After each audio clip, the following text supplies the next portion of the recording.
What's up guys, KGC here. It's another Elden Ring video guide. This one is going to be about which starting characters you should choose in Elden Ring. Now, in my opinion, there are two of them out of all of them that you should choose, okay, when you're starting out. You can either go for a damage dealer with, physical weapons like swords and shields, or you can go for magical and sorcery, okay? And it's kind of like a mixture. So what I'm going to show you is the reason why I think these two classes, these two characters are worth choosing when you're starting out, okay? So first of all, we've got the Confessor, which is the one I'm actually using for my gameplay series, and the reason is because of its great mixture of stats. Now you have the level 10, which is a lot higher than most of them. You've got Vigor 10, Mind 13, which is great for magic, Endurance 10, you've got Strength 12, Dexterity 12, so you've got a bit of, a bit of physical outward damage with weapons, Intelligence 9, but Faith 14. So this character, in my opinion, is good for magic and sorcery because it has Faith 14, Mind 13. Okay, so those two stats there are great. Okay, so I'll just show you.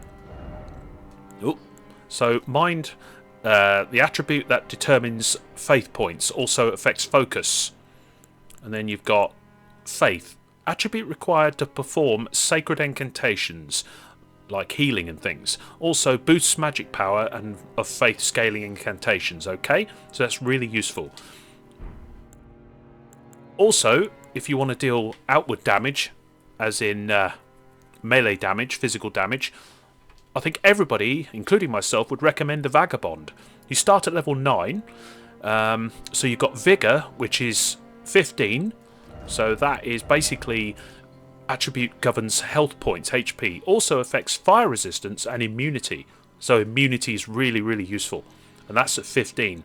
But also you've got Strength, this attribute which is at 14, is required to wield heavy armaments, also boosts attack power of strength scaling armaments and affects your physical defense. So you've got defense 14, damage output with heavy weapons at 14, and vigor HP points at 15. Okay, and also you've got dexterity at 13. That attribute required to wield advanced armaments, also boosts attack power of dexterity scaling armaments, reduces casting time of spells, which is really useful, reduces the cooldown, softens full damage, also very useful, and makes it harder to be knocked off your horse, which is vital.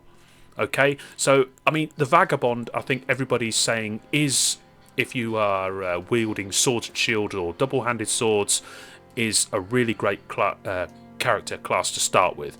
But I would also advise picking a class where you want to use magic for self-heals and things and incantations as well, because it's always very useful. Okay, so leave a like on the video, post a comment down below to see how I did, if you've got any other classes you want to suggest, and subscribe to the channel for more content such as this. Thanks a lot.